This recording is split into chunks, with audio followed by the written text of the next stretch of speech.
What's up, VC? It's Steve again, Harmless Rebel, and it's time for another hard rock and heavy metal update. Let's just kind of jump in. I only have a few albums here, so this one will be a relatively short one. Actually, before we move any further, let's talk about what's playing in the background. This is a recent pickup from Rox Records. This is not one of their releases. I just bought it through the store. This is a Swiss thrash band that goes by the name Free Kings. I didn't even know this album existed. This is their 2011 debut. They have a brand new album called Toxic End that's absolutely phenomenal. And when I was ordering that, Bill Rox had a few copies of their debut as well. Which again, it's not listed in Discogs. I didn't even know that this existed. Album kicks ass though. Killer band.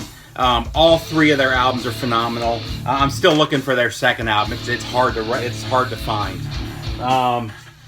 Let's just jump in though. Start off with a couple of bootlegs that I recently picked up. I think I got these from Half Price Books. I've shown probably 4 or 5 AC/DC bootlegs. This is another one. This is actually a radio broadcast. KSGA FM from 1977. And this is live at Old Waldorf in San Francisco, September 3rd, 1977. The cool thing about this is the only known live performances of Kicked in the Teeth and Up to My Neck in You with Bon Scott on vocals. And they're Kicked in the Teeth is one of the standout tracks on this album. Powerage is one of my favorite AC/DC albums, and I've always loved the song Kicked in the Teeth, so it's really cool to hear Bon Scott singing that. Really good quality though. If you run across this one, I highly recommend picking it up. The other tracks on here are Hell Ain't a Bad Place to Be, The Jack, High Voltage, Problem Child, Baby Please Don't Go, and Whole Lotta Rosie. A lot of these bootlegs have most of those songs on them. This was pressed by GZ, and as I've mentioned time and time again, it's probably my second least favorite pressing plant. And there is a little bit of noise throughout the album, which unfortunately is just kind of par for course with the GZ pressings. And that's the same thing with this next one. It was also pressed by GZ. I've actually had this one on my radar for quite some time. It was on Amazon a while back for like $25. I've seen it at a number of record stores. I just didn't want to pay $25, $30 for it. And I finally found it at Half Price Books for like $12.99, so I couldn't grab it fast enough. And this is Alice in Chains, live at the Palladium, December 15th, 1992. A phenomenal show here. It's full of my favorites. Sick Man, It Ain't Like That, Put You Down, Wood, Sunshine, We Die Young, Real Thing, Sea of Sorrow, Bleed the Freak, and Man in the Box. Basically all the best of their debut album. And I love the fact that Sunshine is on here. It's always been one of my favorite Alice in Chains songs. Lane Staley's vocals have always been phenomenal on that song. And after this first few tours, they stopped playing it live. So, another one that I highly recommend picking up if you're an Alice in Chains fan. And I'm not sure if that one was a radio broadcast or not. It doesn't really say. But I love that picture as well. This next one, I think Reno was the first one to introduce this album to the vinyl community. I have since picked up the band's second album. Actually, when I found this, they also had their debut album. It just wasn't in good condition. Unfortunately, I've never seen this album with the album cover in good condition. They're always beat down. This one is relatively nice, but the vinyl is a very high VG+. This is Rock the World from Hydra. And Greeno's talked about him a couple of times. I know Scott Waters has talked about him a few times as well. Hydra is a southern rock, hard rock hybrid. They kind of take the elements of both of them. Rock the World is by far their best album of the three. I actually thought when Greeno and Scott showed this, that this was a live album, just based on all the live shots. However, it's not. It's actually their third and final studio album. I think I read that they did get together in like 2011, 2012 and do another live album. They are from here in Atlanta, which I was surprised to find out. But that also makes sense why I run across quite a few Hydra albums. Unfortunately, they never broke big, and I think the main reason is because right when they got really good is when they broke up. You know, a lot of bands, their first album is their best. With this band, they got better with each album, and again, this is by far the best album that they released. Unfortunately, they did break up shortly after this was released, so highly recommend picking this one up if you're a fan of Southern rock, 70s hard rock, and everything in between.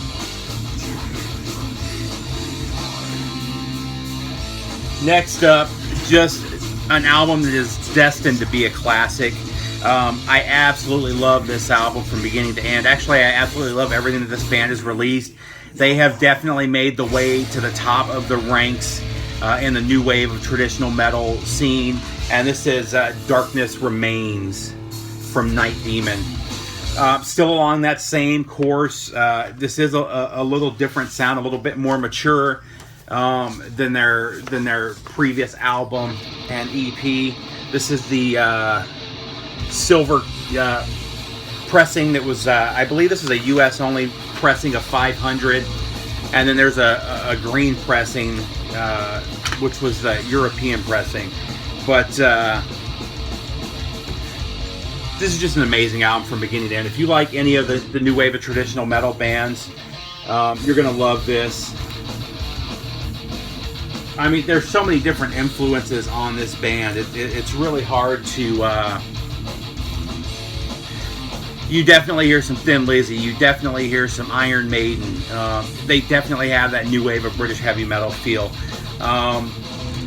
There's just not a bad thing to say about this album. I love it just as much as the last one. Again, it is different. It's not the same exact sound as their last one. They are a much more mature band now, and you hear it in the writing and you hear it in the musicianship. So another one I highly recommend grabbing.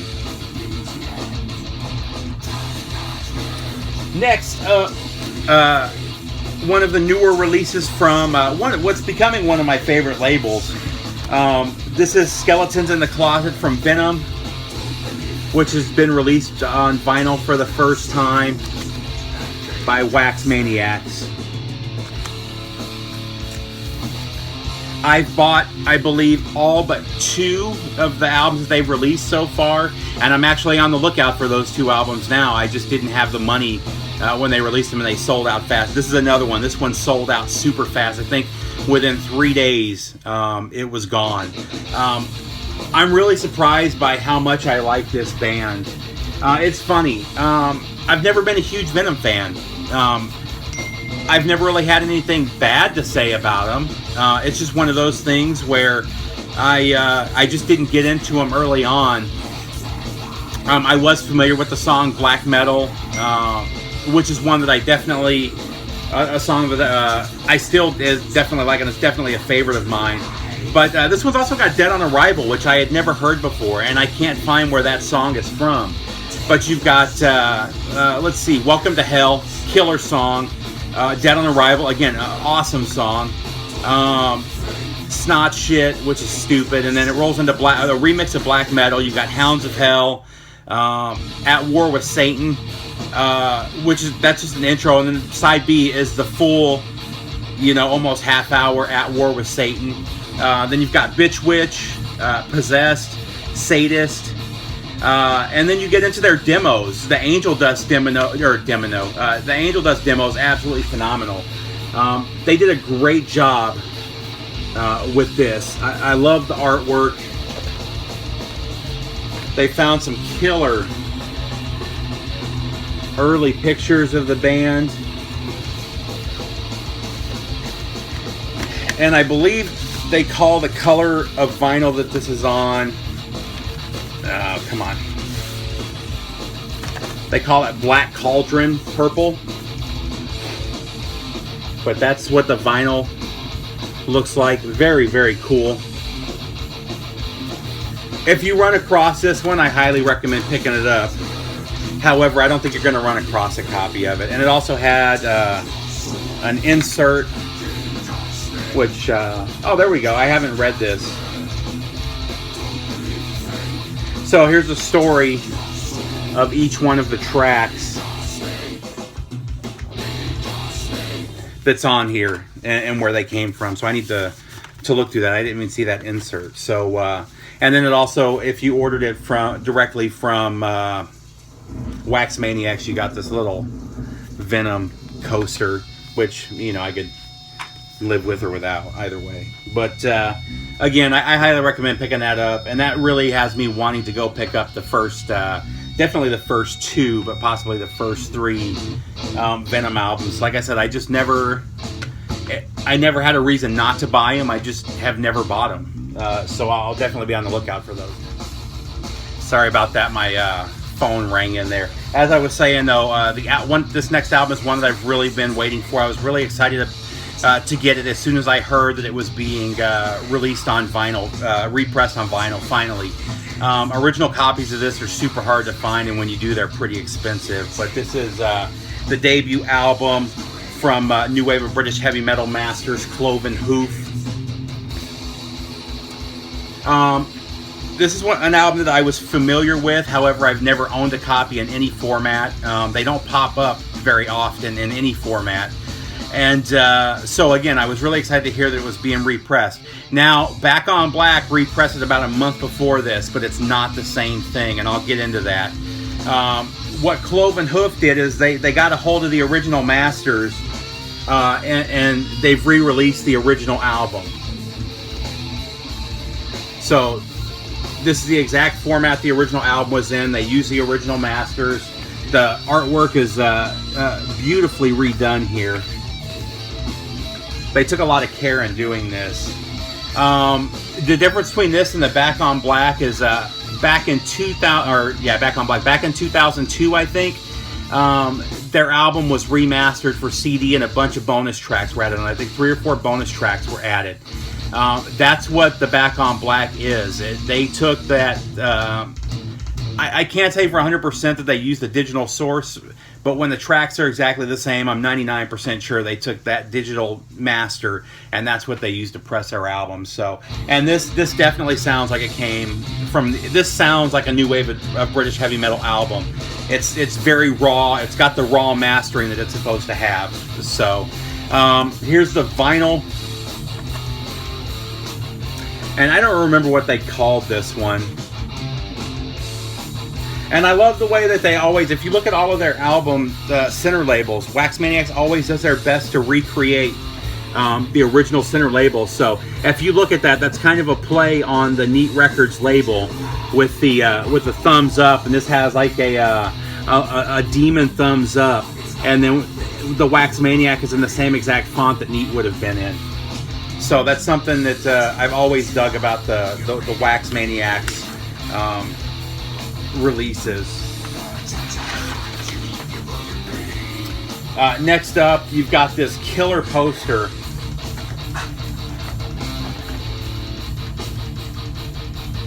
And the frame of it is all various live photos from throughout the years, which is cool. And then a really nice booklet. You've got the lyrics there, kind of the story of the band, and then another nice shot of the band. So, killer package. And then if you bought the color edition of this album, the color vinyl, it came with a 7-inch. If you were lucky enough to be one of the first 30 to order, the first 30 received a color vinyl 7-inch. And here is that. And it looks just pink in the video, but it's pink and it's got purple and white. It's got quite a few colors there. And again, they did a good job of kind of playing off of the original label there. What's really cool about this, actually one thing that kind of annoyed me about this is it says 33 1/3 RPMs. It's not, it's 45 RPMs.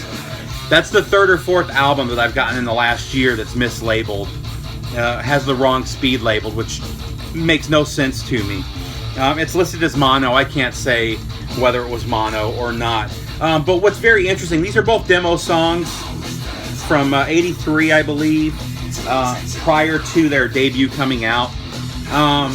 Night Stalker is on their debut album. However, the first song on here, North Wind of Valhalla, which is a very cool song, I can't find that it's ever been released. So I thought that was very cool.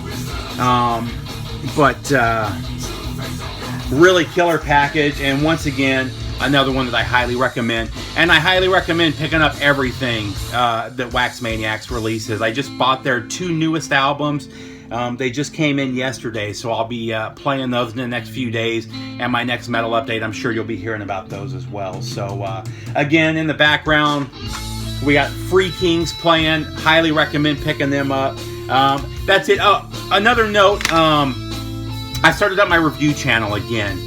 It's something that I've wanted to do for a while, and I've just kind of been slacking on it. I keep pushing it to the back burner.